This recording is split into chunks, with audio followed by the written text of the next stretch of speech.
Good morning. We're calling to order the Portsmouth Port and Industrial Commission for July 27th, 2021. Mr. Moore, you do a roll call, please. Yes, Ms. Allen. Present. Ms. Bethea. Present. Ms. McSwain. Present. Mr. Parr. Present. Ms. Pena. Ms. Rogers Garner. Present. And Mr. Williams. Present. You have call. Thank you. At this time, we need, Chairwoman, can I make a motion to amend the agenda? what's your motion for the amendment? We need a second to amend the agenda. So moved. I'd like to add an explanation about the wetlands delineation that we had requested last time from the city engineer. He's not able to join us, at least we have it on our agenda, so it's there for next time. And then also an update on the comfort letter from the EPA as it relates to Crofton diving that was requested last time as well.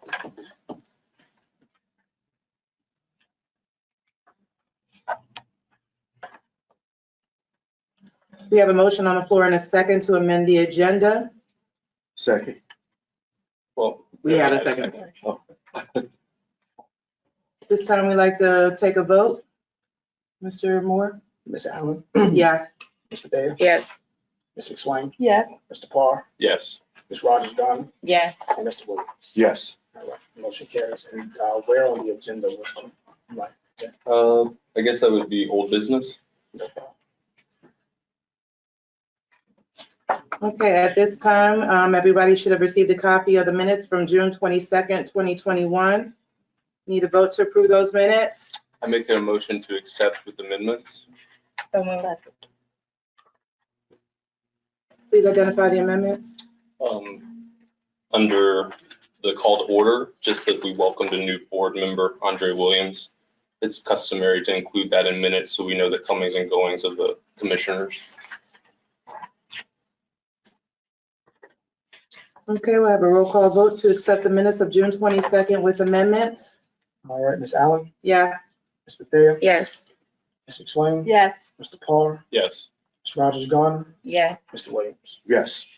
Motion carries. Thank you. Next up is the ratification of electronic meeting minutes. I make a motion to defer or postpone to our next meeting, rather. Mr. Parr, might I ask the concern with it? There are minutes that we would be ratifying for October 27th of 2020, and they're not available online, and they were not provided to the commissioners to review. We need a second for the delay of ratification of the electronic meeting minutes. Second. Have a roll call vote, please. Ms. Allen. Yes. Ms. Bethea. Yes. Ms. McSwain. Yes. Mr. Parr. Yes. Ms. Rogers Garner. Yes. Mr. Williams. Yes. Motion carries. Just a quick question. How long do we have to ratify the electronic meeting minutes? Well, technically, it's supposed to be at the first meeting back, but I don't have grave concern with extending it. To the next meeting? Yes. Okay. So we can get those minutes so that we can have them in time for our next meeting. Yes, ma'am. Thank you. Next on the agenda is our financial report. Good morning. Good morning. In your package, you have unaudited statements, and I will, before I get started, point out that these are on a cash basis. They're unaudited. Over the next month, 2 months, maybe 2.5, 3 months, we will accrue back activities that happen in those months that apply back to 2021. We'll convert them to an accrual basis. So most likely these will change slightly. Just wanted to point that out because, June 30th is the end of the fiscal year. Okay, with that said, I'm just going to do a very high level. There was very little activity of the PPIC over the last month. We had a little bit of interest and we had a little bit of allocation on the indirect cost plan. That's all there was. Your assets are, or your liquid assets are cash held at Atlantic Union Bank of $1,052,366. You have your 2 properties, both at Burton's Point. You have a small amount due to the city. And your net position, if you could scroll down just a little bit, please. All right, there's a bit of a lag. Okay, well, the unrestricted net position is 1,183,349, which is primarily your cash. Are you able to get to the next one? Not yet, sorry. It'll update as soon as I'm in. There we go. Okay, that's the net position. Now let's go ahead to the statement of revenues, expenses, and change in net position. Okay, and again, this is year-to-date information. Industrial revenue bond fees, $5,654. You've got some contractual services, some economic development expenses, and the others, which is primarily your indirect cost plan. The big item is, you might remember last month, we wrote down the Burton's Point that was overvalued, before we had set it up at a larger value before we knew that it was impaired. So this is that amount, $321,631. If we learn more information before we have the official closeout, then we can adjust that number up or down. We have a little bit of investment income, and again, net position at the end of June, 1,183,349. There is also a chart. The next one is a budget to actual, and it's a little difficult to evaluate this because there's a lot of items that didn't happen this year, such as your Commonwealth Opportunity Fund or the Port Host Community Grant are the biggest items you can see on there. And of course, the biggest item that was not budgeted is the impairment expense. So if there's any questions, I can go into more detail, of course. And that is the high level review. If there's any questions now or later, don't hesitate to ask. Anyone have any questions in regards to the financial report? Okay, we don't actually need to have a vote for that. So thank you, Ms. Phillips. Okay, we're moving down to the old business. Change of meeting time. It has been requested that we consider changing our meeting time from 8 a.m. to 9 a.m. Mr. Moore, do you want to share anything in additional from that? Yeah, so we had a discussion at the last meeting. The Economic Development Authority looked at their meeting time and graciously changed it to 9 o'clock just because of the time it takes to prepare for this meeting or meetings first thing in the morning. Staff would have to be here at 7. And certainly we've done that for years, let me be clear. But that extra hour does give us some additional time to prepare. And also for the members of EDA, for example, it allowed them to, it gave them a little bit more flexibility from a meeting standpoint.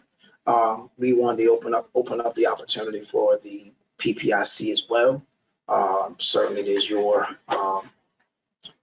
charge. You can leave it at 8 o'clock. 9 o'clock again works great for staff, but it's certainly up to you all. And again, we're just revisiting from last month as no decisions were made. Okay, I'd like to take a consensus of the commission members as to the time change from 8 a.m. to 9 a.m. Mr. Parr. I think we should consult with our council liaisons, so they're able to attend these meetings as best possible. And since Dr. Whitaker is not here, maybe consult with him to see when is the best time. This council liaison is usually up and out and about at 5 o'clock, 5:30 in the morning. So I would defer to the commission here. Thank you, Mr. Mooney. I would also say that regardless of the hour that we start, having the reading materials supplied to us at least a week in advance would definitely help us conduct better business. Okay, duly noted. At this point, just a question of order, since we have not been meeting in person. Primarily, are both council members present during these meetings?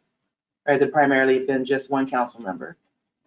Typically, it's been Councilman Moody has been here. But keep in mind your liaisons were different previously. So it was Councilman Moody and then at the time, former Councilwoman Elizabeth Simmons. So there was kind of a trade-off, but typically there was someone here. So. Well, rather than kick the can down the road, I'd like us to make a decision today. So I'd like to take a consensus of the commission as to whether or not we're going to change our time from 8 a.m. to 9 a.m. or remain at 9 a.m. And I'd like to voice my vote last. Vice Chair? Well, I'm amenable to either way. So if it is the pleasure of the majority to meet at 8 or 9, that's fine with me. Madam Treasurer? I'm in between, so I'll go with the majority too. Only reason why I say that is because right now, the time wouldn't matter because I work from home. So if I'm due to go back into the office, it'll be easier for me to come in at 8 for a meeting versus 9, but I'll work it out either way. Okay, Mr. Williams? I could go either way. I work on West Coast time, actually, so, You're already Yeah. out. Later. yeah. Okay, So we see I'll how this say goes. 9, Okay, so we have one for 9 now. definitively. Okay. Ms. Farr? We can do 9. 9 to 5 is professional working hours. That's fine. Ms. Mitsui? 9. Okay, 9 it is then. So I make a motion. We actually don't even have to vote We on that. do, I think we do need We to do. vote on it. It's Yeah, the actually, bylaws. the bylaws do say 8 o'clock. So we would need a bylaw change. Yeah, my suggestion would be to hold 8 o'clock for next meeting, have the vote to amend the bylaws at that meeting, and then you can proceed with 9 o'clock. Okay. Okay, thank you. So our next meeting will be at 8 a.m. And at that time, we will then have the bylaw change vote to move it to 9 a.m. Okay, moving forward, report backs. Financial institution information. Mr. Moore? Yes, Chair. You all should have received the information you requested with regards to the interest rate on the bank account, as well as the CD information for Atlantic Union Bank. And Chair, this kind of rolls into the next item on report backs, but staff would recommend that this body appoint a financial services ad hoc committee, if you will, comprised of the treasurer and then potentially one other individual should you decide to look at other financial vehicles or other financial institutions. I have a question. We already have an ad hoc committee, right? Ad hoc committee with the chair and committee That with was staff, for- no? that was for, When we have did the Budget. Budget, right, also the Okay. budget, that was a different group. So that would be staff's recommendation, should you decide to go a different route from a financial services standpoint. okay, with that being said, Madam Treasurer, are you okay with serving on that ad hoc committee? I am. Okay, I'd like another member to serve on that committee. Mr. Parr, you actually brought up the point of the financial institution changes. I just a point of clarification. I'm not sure if other bodies manage money in the way that we do, but those bodies, do their commissions have a similar ad hoc committee where their commissioners are making recommendations for the financial services, Yes, sir. like the EDA? Yes, due Okay. to what I would consider a conflict, because we have connections with so many different financial institutions, I would not want us to be in a situation of deciding who is the better of a bank or so forth. So I think that's best served for the commission Sure. to make those recommendations and those choices. Yes, I would be willing to serve on that committee. Okay, so our financial services ad hoc committee will consist of Treasurer Bethea and Commissioner Parr. And the report back for next Meeting, month? please. Yep. Next item of business is the Port of Virginia visits. This is more of an update. I believe everyone, if I'm not mistaken, has either had their meeting yesterday or stated to have it today in some way, shape, or form, or here soon. So I'm hoping everyone had that opportunity. If not, I would say reach out to Chris Gullickson and Thomas over at the Port of Virginia to schedule that. But I believe the majority of the individuals, some may not have had theirs yet, But they are open to making sure that everyone has it. Mr. Parr and I went yesterday and had our visit. It was very informative. I appreciate Mr. Parr's aggressiveness in making sure that we were on task with getting there and seeing what the port does. So I enjoyed my visit. Mr. Parr, would you like to add anything? Yeah, it was excellent. We stayed about an hour over, but it is just supposed to be an hour, but it was fascinating. It was fascinating. A lot of great information. So those of you who have not had the opportunity to go yet, you're in for some fascinating information. Okay, EDA retreat changed in date to September 21st. Yes, Chair. The EDA, based off scheduling for some upcoming travel for both staff and a couple of the presenters in the month of September, the EDA has changed their EDA retreat to the 21st of September, which is following their EDA meeting, again, from 10 to about 2 o'clock. They certainly would like for you all to attend and participate, but that is a change from the September 28th date. You all will still keep the joint meeting on the 28th, but the EDA's retreat will be on the 21st. Mr. Parr? We're invited to the EDA retreat, or this is just for our information? No, you're okay. invited Yeah. to the EDA retreat. And where is that retreat? That will be here. So we'll follow the EDA's meeting on the 21st. And that meeting should be about, we're having 9 o'clock start time, and we're trying to keep the agenda light because of, again, coming into going into the retreat. But we anticipate starting around 10 o'clock, ending around 2. I would tell you, for members who have been there before, I know Councilman Moody has been to those retreats before, it will more than likely run past 2 o'clock, but as a rule of thumb, we tended to. How soon in advance do we receive information on agenda on the presenters for the retreat? So we're working with the EDA on that now. So once we finalize that, I would say probably following their August meeting. Okay. And when you also say participate, if there's anything that we want to kind of interject on their agenda, would that be plausible since we're saying participate? No, I think what you would have is in talking to the chair and the vice chair, for your agenda for the joint meeting, certainly you all will have, they would like input for that meeting. But for the retreat itself, the EDA has certain things they'd like to discuss and go over. But as these bodies are work on similar projects, I guess you would say, they certainly want to make sure that everyone's working in concert with each other. So to that point, no, the EDA is putting that agenda together with staff. For the joint meeting, certainly you all can interject items on the agenda. So basically for the retreat we're attending. Yeah, you'll be participating. They intend to have you all, there, maybe asking questions, conducting conversations, so on and so forth, but not putting necessarily the agenda together. Okay. Anyone else have any questions in regards to the retreat? Mr. Parr, you have the floor. If we go from 10 to 2, could it be possible that the PPIC sponsor some sort of mixer afterwards and perhaps invite port maritime businesses or new businesses that have come to Portsmouth? Has something like that been done in the past? So we have not done that in the past. What I would advise on or kind of bring to everyone's attention is keep in mind that we are at a point to where while we are in this meeting in person, there is this Delta variant. So when you start talking about bringing people into large groups again, I don't know how comfortable individuals are to do that. And certainly I talked to the EDA to make sure that is something that they want to do to stick around for afterwards, because that will be a long day from their standpoint.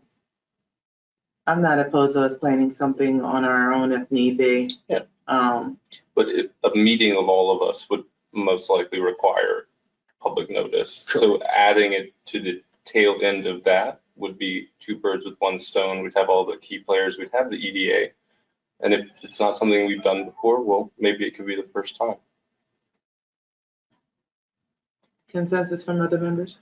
I agree. If they're in agreement with it. Okay.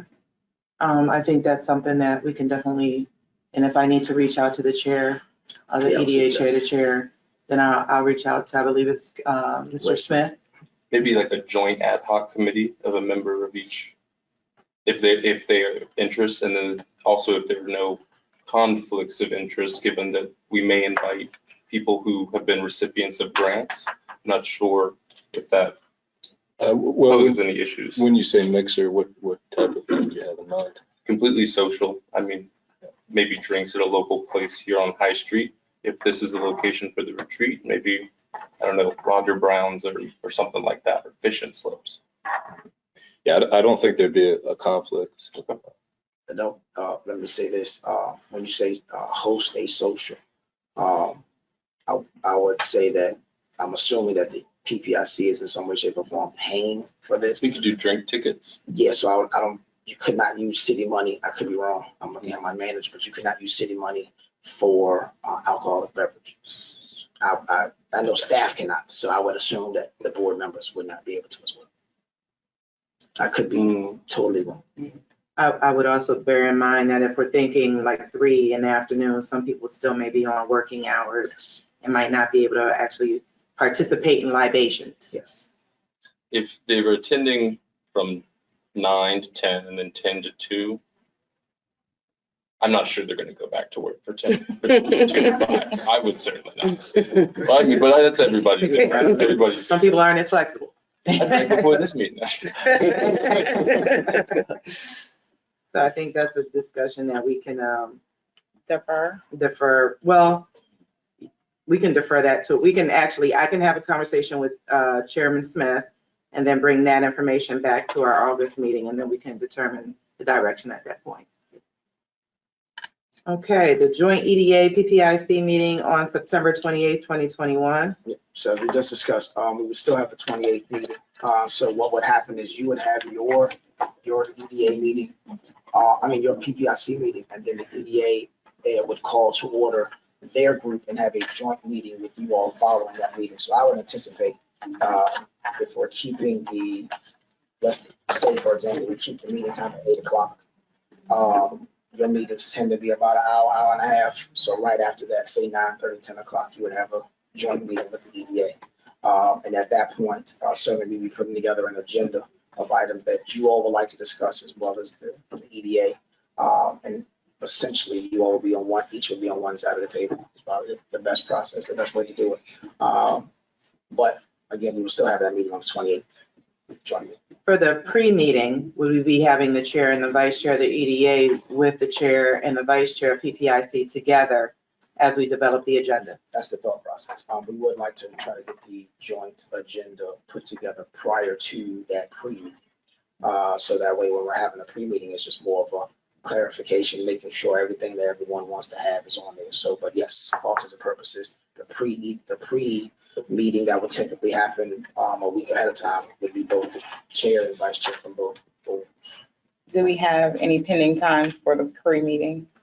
So the typical time is about 3 in the afternoon, 3 or 3:30. Okay.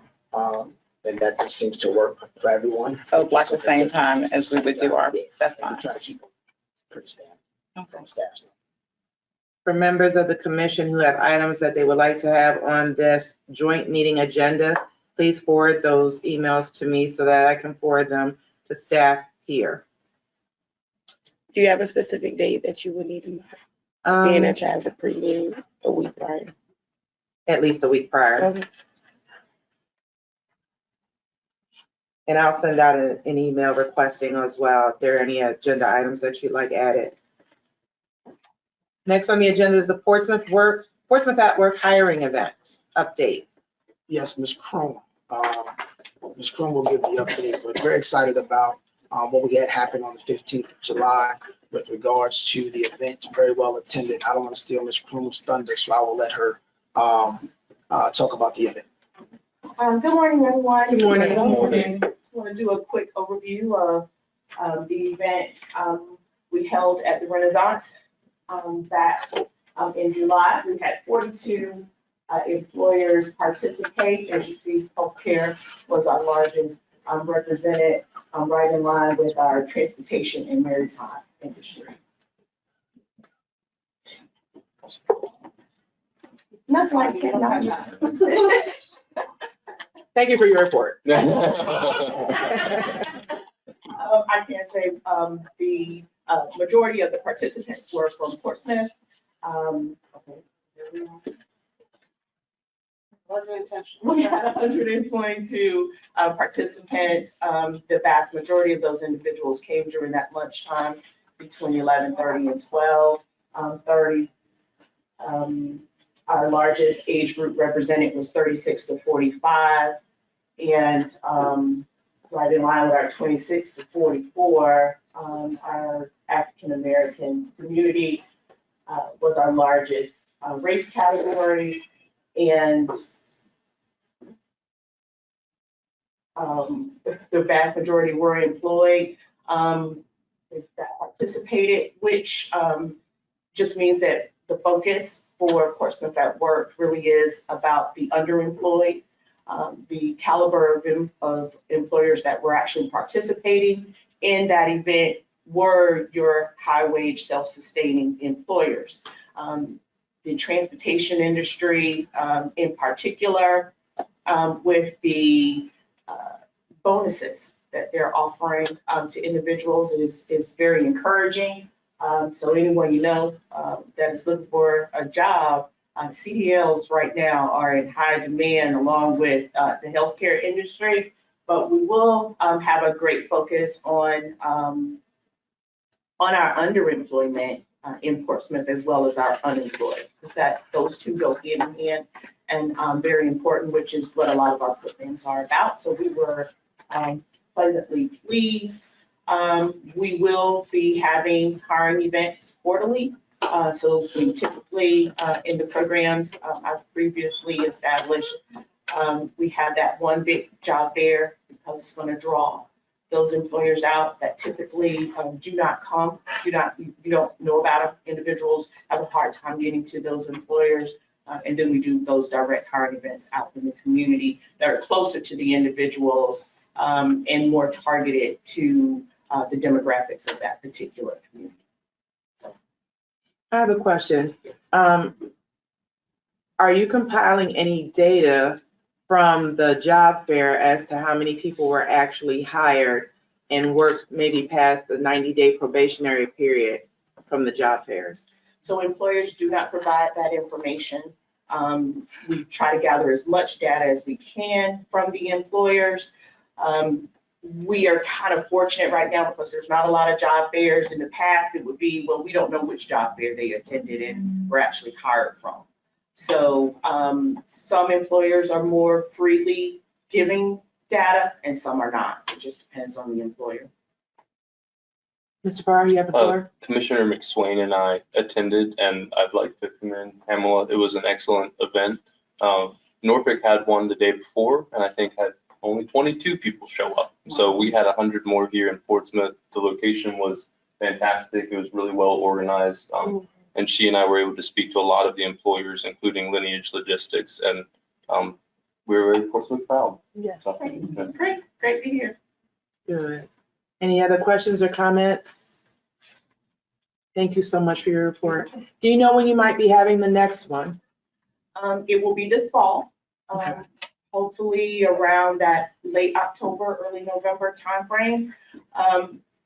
Trying to really gauge it because of the fact that you typically would do this larger type event in that February time because you're getting over the seasonal hiring. Employers are ramping up for the year. So we're trying to not run up against that. Now that we've actually were the first to have that large type of job fair, I also want to watch what's happening in the other communities because you don't want to have too many back to back because you start losing the employers at that point. So I'm keeping an eye on it. I'll definitely know by your next meeting when that next job fair will take place. Just one more question in regards to with the extra unemployment money kind of phasing out September-ish, I believe, that there may be a push for people at that point to now go back and seek employment. Are we thinking about that when we're thinking about the planning of our next hiring event? And are we seeing a need for different types of training that we already offer to prepare people for those jobs that may not have been a participant in this event? Absolutely. And so all training, of course, will not be here and not handled Correct. here. So as we assess the individuals that reach out for assistance, we make that determination on whether or not the programs we're offering here are sufficient for those individuals or to send them out to our partners. So we're connected to all of the training partners in the region. And so there are just some training programs that are just not going to be conducive to have here in the center. This is really about upskilling and reskilling individuals that have been in that very entry level or have been out of the workforce for a very long time. And so it's more difficult for them to obtain employment. So we're really focused more so on that population than those that have job skills. And we really should be pushing them to the community college system and to other higher level training in order for them to obtain those higher paying jobs. Okay, thank you so much. You're welcome. Okay, now we are on to our old business. So we have two items that were added to the agenda. First, from a standpoint of the report back from Mr. James Wright. He is not here this morning. So we will schedule him for the August meeting to discuss, and I believe that should probably be in closed session. Correct me if I'm wrong, Mr. Mayor. If you need to. We're talking distribution of property. Yeah, it depends on the scope of the discussion, but probably. Okay, so we will schedule Mr. Wright for the August meeting and make sure that he is available. From a standpoint of the next item, the last item on what I would say is old business, which is the comfort letter from Crofton. We do not have a copy of that letter. I know it exists because Crofton asked for it. As with any business that comes to acquire that piece of property or that 3920 Burns Point Road, they will ask for a comfort letter. So while one company may ask for a comfort letter, that is for their particular use. That is not a blanket comfort letter that just says, you know, anything is allowable, anything is doable. Crofton came with specifically if they were to do X, Y, Z, would that be allowed, and what would that entail from a standpoint of any type of modifications to the site, more specifically any impacts to the vapor barriers and things that have been put down, the remediation has been done. So what I would tell you is while we could certainly reach out to Crofton, which we have, to see if we can have some additional discussions with them. Anyone that comes before you all to potentially acquire that piece of property would need or would desire a comfort letter, I'm sure, for their financial institution. So there's no process of archiving those kind of things where you have a copy of it to keep record? They requested it, not us. So again, we know it exists because they've asked for it. But again, that's their letter. I'm not saying we couldn't necessarily archive it. But Yeah, that was their request. It's a public document. We can try and obtain it. Yeah. EPA. Yeah. I'd like us to obtain it, if at all, with the consensus of the board or the commission. Yes. Yes. Mr. Williams? Yes, sorry. Mr. Parr? As a principal, I feel like we should obtain all public documents and any documents that relate to any business that we have pending for grants or purchase of our properties. So yes. Mr. Swayze? Okay. Thank you. Thank you. We are now on to new business. Ppic Incentive Program Ad Hoc Committee. Yes, Chair. So as Mr. Parr just brought up just now, you all do not have a formalized grant program or incentive program. So staff makes the recommendation that you all appoint an ad hoc committee to look into that and determine should you have one, what would that look like, how will it be funded, so forth. And that way, at least there is some type of formalized process for should you all decide that you want to provide a grant to a business. Typically, you all have been I'll say a pass-through from a standpoint of the state for their Commonwealth Opportunity Fund, for the Port Host Community Fund, things of that nature. But formally giving out money as an incentive to a business, there is not a formalized program for the PPIC. I'd like to open this up for discussion. So with this program, we would, if we have this committee, we would determine how much we would give to the business, what the stipulations would be and things of that nature. I think you look at everything associated with, from one, should you do it? Is there a need / desire? Is there a need from a business standpoint, as a desire of the board? And then I think two, from the standpoint of, a funding source. I mean, for example, the EDA, their funding comes from their bank account. So it would come from your funds on hand. And then formalizing the program as to, yes, what are the priorities? What are the requirements to obtain such a grant or incentive? And then again, formalizing. This is not something that I would anticipate is going to be done in a 30-day process. I think it's going to be something that is in steps and that you bring back to the board in some way, shape, or form to have some discussions, because ultimately you'll want an application and things of that nature. And if I'm not mistaken, this commission has provided grants to businesses before. Yes, this commission has provided, and that was not done on a formalized process. That was the board at that time, the members decided at that time to provide a grant based off of typical parameters from an economic development standpoint. What I mean by that is job creation and capital investment. But there's nothing that's formalized. Again, just use the EDA as an example. You do certain things, you meet certain criteria, then there are just X amount of dollars available to you, so forth. You all do not have that. Okay. Mr. Barr? I'd like to serve on that committee. Me as well. So, We can only have two? Yeah, yes, anything more than two would be constitutes a meeting. yes. So what I would respectfully, One. I'm sorry? Since I'm on the other one, Okay. In all fairness, what I think would be advantageous for us if we're going to move forward with this, I would like you to submit to me an email as to what you feel as though your strengths would be, so that we make sure that we have the proper people on the committee that have different strengths that are going to be able to mesh well together. Some of us have great strengths. Some of us have things that we can piggyback off of that I think would be advantageous. If we worked on a program before, that would be important for me to know as we're making the decision. And then we can all come back to the table and decide who's going to be on that ad hoc committee. You can take my name off of it. Okay. So we've taken off Mr. Farr and Ms. McSwain. So Mr.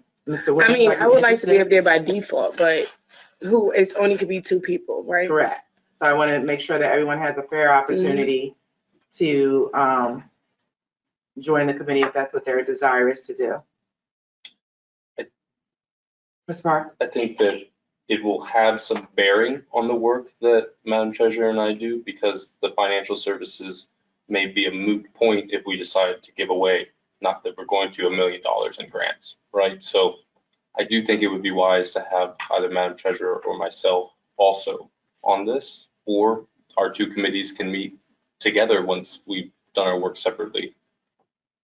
Oh, no, I we think couldn't once you've because it done would be your a work- meeting. Yeah, once you've done your work separately and bring that back, then we can We open just it bring up it for back here. discussion. Robert. Mr. Williams, you've been quiet. What are your thoughts? Initially, I was going to pass. I have experience on the other side of receiving a grant, but not giving one.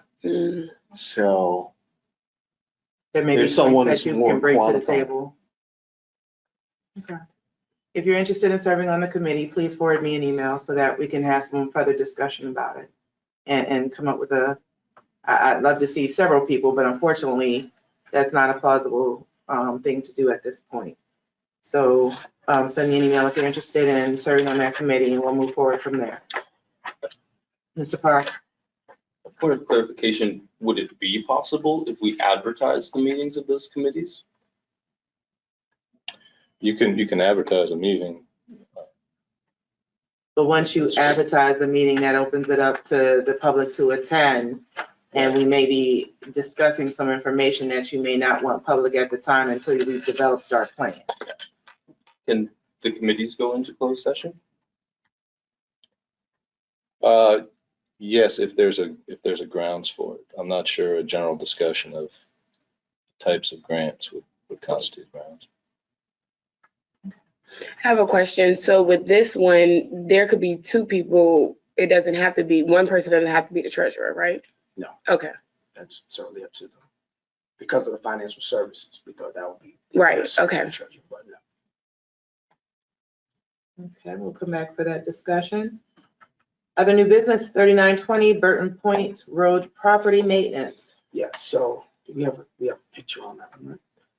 So if you have not had an opportunity to go out to your property, 3920 Burns Point Road, this is essentially what it looks like. 4-acre parcel, some grass. You can see the trees and the bushes along the fence line there.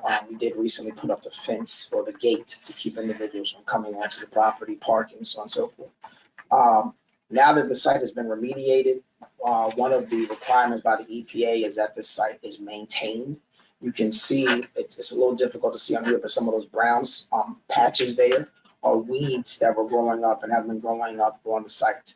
And we were made aware by EPA that needs to be maintained and kept up. What we are bringing before you this morning is the fact that we had someone, a local contractor, minority contractor who has already been procured by the city, also happens to be the EDA's contractor, did quote a price to cut that property / maintain and spray the weeds, cut back any bushes, things of that nature.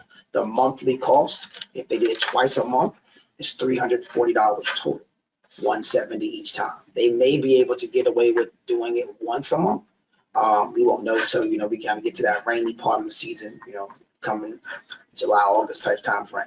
But it has to be maintained as part of the agreement with the EPA.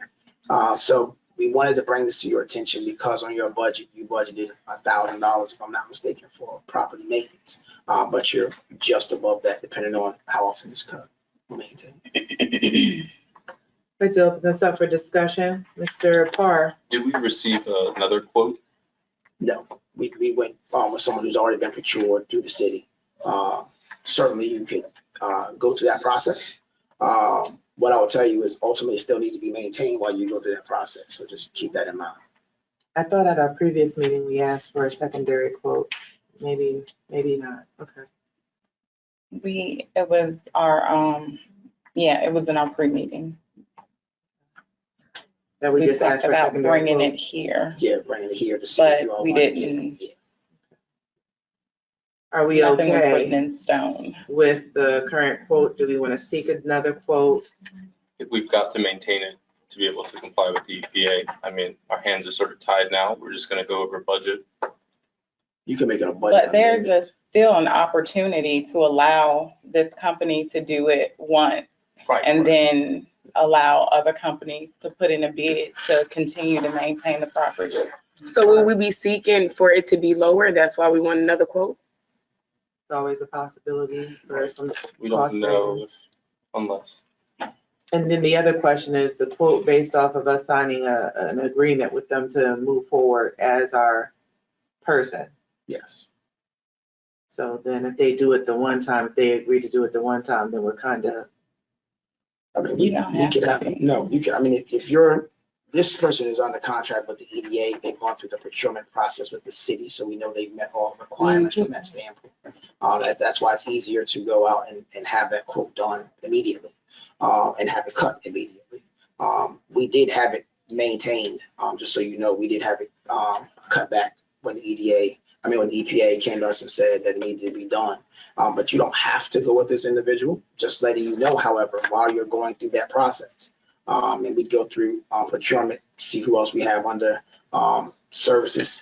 And then again, we try to keep it as, a minority contract. But as you go through that process, you'll still need to have it maintained.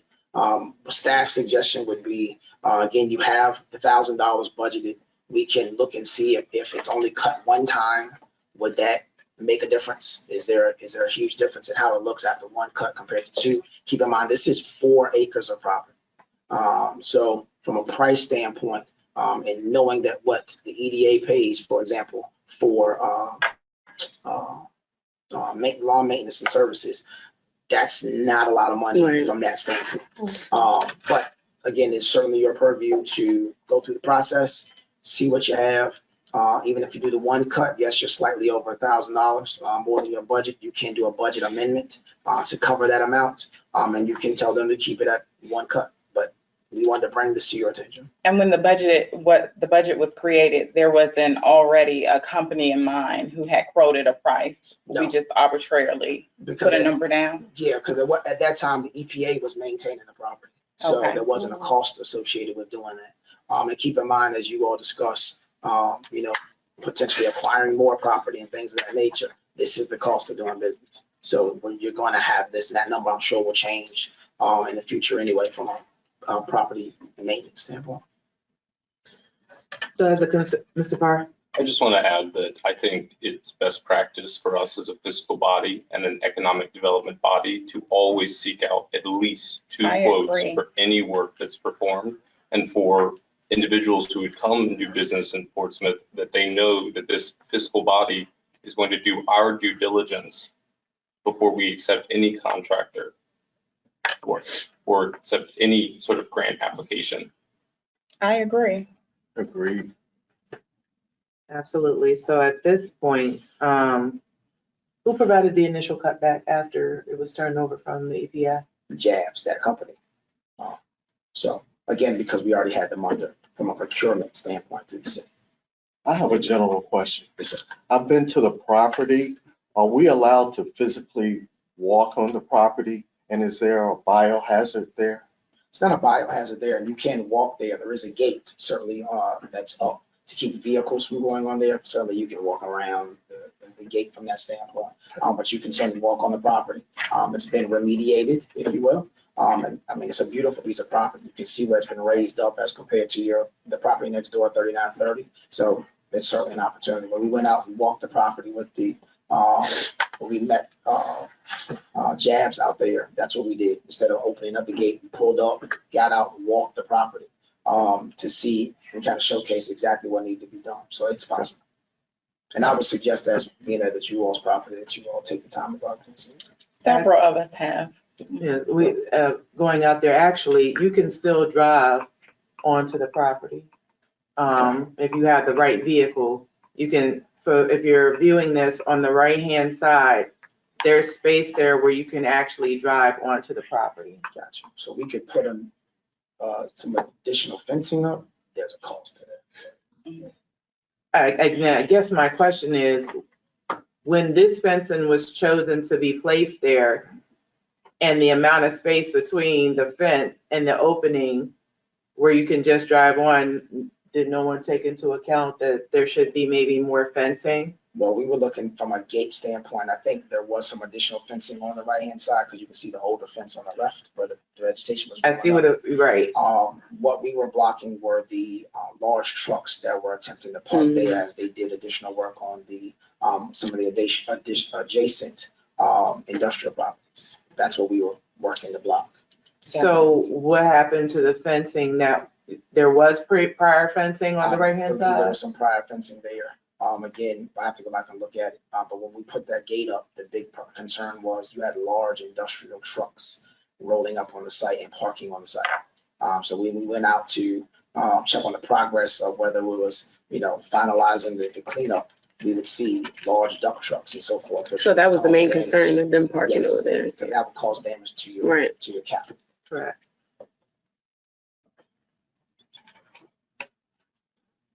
Any other discussion? Yes, with the maintenance, would it be feasible just to do one cut? I mean, shouldn't we give them at least couple months or so to find us another quota? I mean, to me, my grass grow every 2 weeks.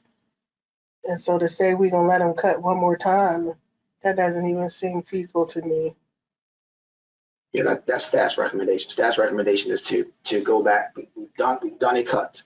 And the thought process is that essentially every 2 weeks, if they went out, would be 170 each time. Had a conversation following the pre-meeting. You could go to one cut to see how does it grow in that time span.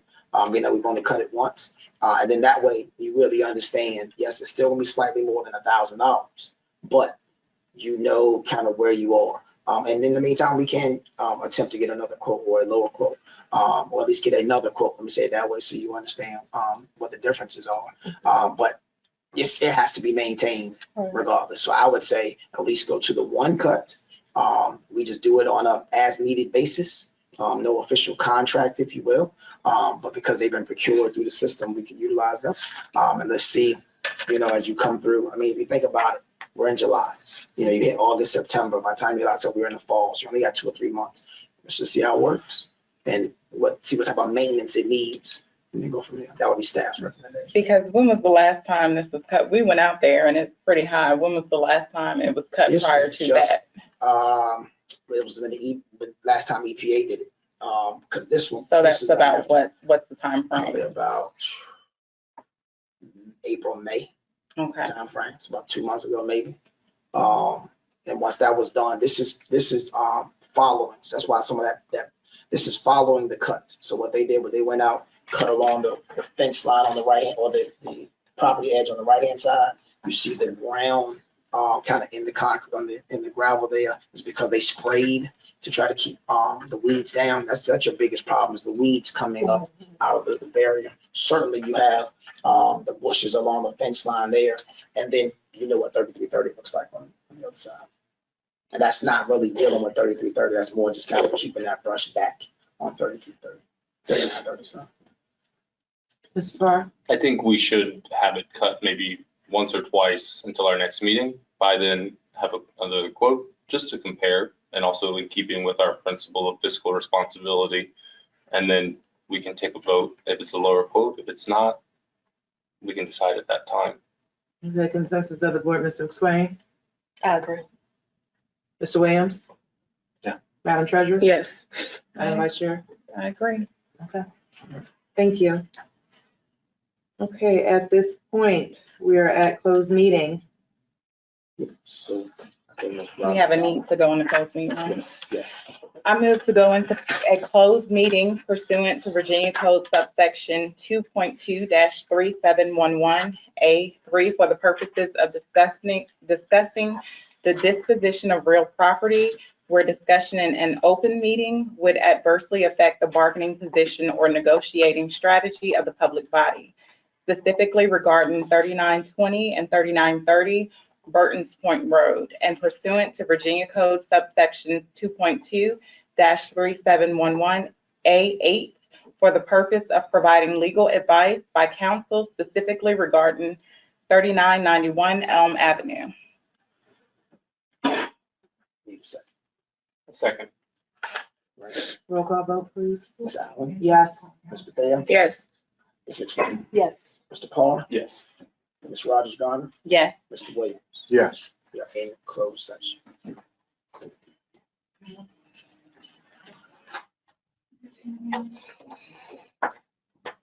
We'll come back. This conference will now be recorded. There you go.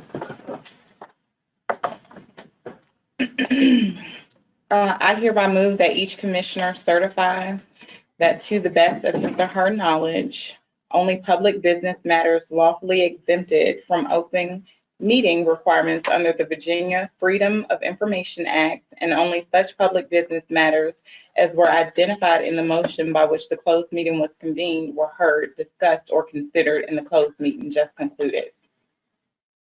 Need a second. Second. Thank you. Ms. Roll call vote, please. Allen, Yes. Ms. Bethea, Yes. Ms. McSwain, Yes. Mr. Parr, Yes. Ms. Rogers Garner, Yes. Mr. Williams. Yes. We are in open session.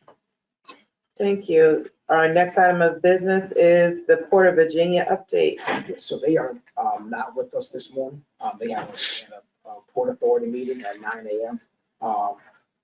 That's one of the drawbacks to going from virtual to in person. You can't jump from meeting to meeting. So unfortunately this morning they are not with us. Okay. Look forward to having them next month for a Port of Virginia update. We're now down to items submitted by commissioners. Mr. Parr. I would like the commissioners to attend the Virginia Maritime Association's conference that's upcoming. I think it would be important for networking. What's the What cost is it? associated? with that? I think we would need to form a committee to be able to sort of. What are the dates of that, Mr. Parr? Hold on a second. And location? It'll be over on Waterside in Norfolk. Hold on one second. Is any of the EDA planning to attend that? The VMA International Trade Symposium will be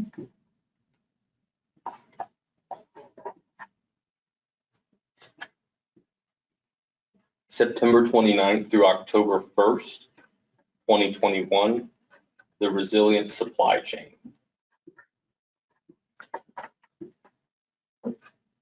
You said through October the 1st. Mm-hmm.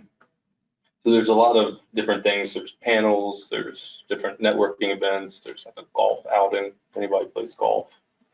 I think we should form a committee and look at the feasibility and the cost and the benefits of that associated with the cost, whether we all attend, whether one person attends and brings a report back. But I think it's important for us as a maritime economic development body to be at this symposium.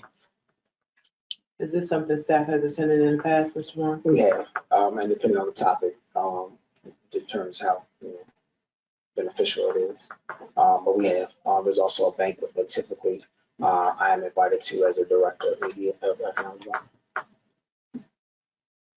Okay.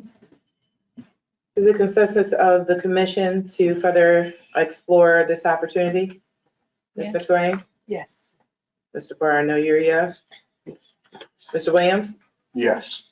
Madam Treasurer? That's fine. Madam Vice Chair? Yes.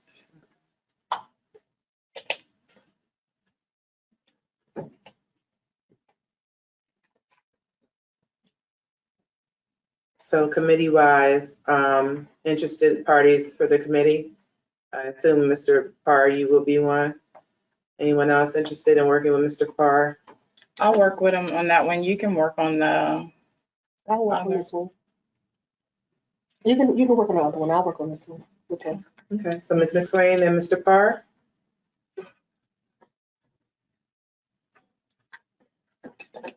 Will you guys report back at our next meeting? Yeah. Is there an early bird registration that's a deadline for that? I think it typically breaks down to what part of the event you're going to attend. Yeah. Certainly the golf outing is separate.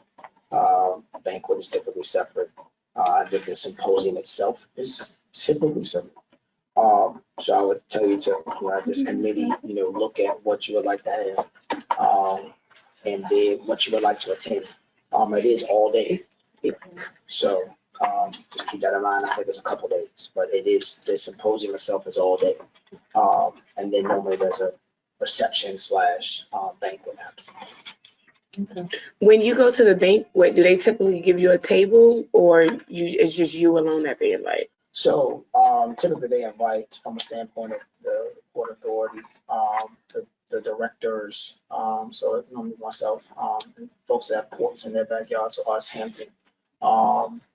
You may have some other directors from Chesapeake or Suffolk. I mean, it's just an outreach type of situation. So we're at their table. Typically, you could purchase a table. I think we're about 2 months out, so I don't know if they have tables left. Right. But you could do that. and there's no issue with all of us attending. As long as you're not talking about business. Right. Look forward to the report back. Any other items to be submitted by commissioners? Mr. Parr? Is there an update on the matching grant that we were going to do for the Thomas Industrial, the 500,000 for 3599 Progress Avenue? This is from the minutes from last You year. did from the Port House Communities. Yes. Right? Yes. That's still, I think, the last thing we have is we've completed the development agreement with the state. They've been awarded the grant, so now they're going through the process of doing what the grant requires. Okay. But I mean, that's all the state process. Again, for the Port House Communities, you all are passed through from that Right. standpoint. Right. But we just finalized, I'd say in the last 30 days, the development agreement with the state. And so now it's a matter of doing what they're supposed to do to ultimately do the drawdowns at some point. Could you share that development agreement with us? Sure. And you said that was awarded, or that you hammered that out in the last 30 Yeah, days? that's what the state, the city and the state. Okay. Yeah, there's not much hammering. It's a state It's a law. state law, yeah. Gotcha. We will receive that development agreement. Anything else, Mr. Parr? I know everybody wants to go. Just in regards to the agenda and the minutes do not always follow the same format as the agenda. And so as I'm trying to go back and do the homework to read and understand where we've gotten from 2014 until now, it's not a clear breakdown of these items are discussed on the agenda, these items were discussed in the minutes. It's confusing and things perennially come up, like per properties. It's been since 2014, it's come up at every other meeting. And it's sort of like there's no transparent and accountable audit trail of our meetings. I would just like for the minutes to reflect the agenda and be in that order, even if it's to be able to be outlined in that order. So there's specific, this is what we were going to discuss, and this was the discussion that we had. It's very difficult. And then there's a lot of minutes missing from the years that are on the website, including the minutes that we were even supposed to approve today. So I would just like, as a consensus of the board, to have better record kept, because we're managing a lot of money. Might not be a lot of money compared to the city's budget, but it's a lot of money compared to most Portsmouthians So you say going forward. going forward. Okay.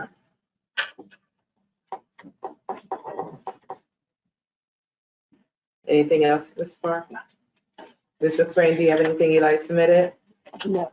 Mr. Williams, anything you'd like submitted? No. Madam Treasurer? No. Madam Vice Chair? No.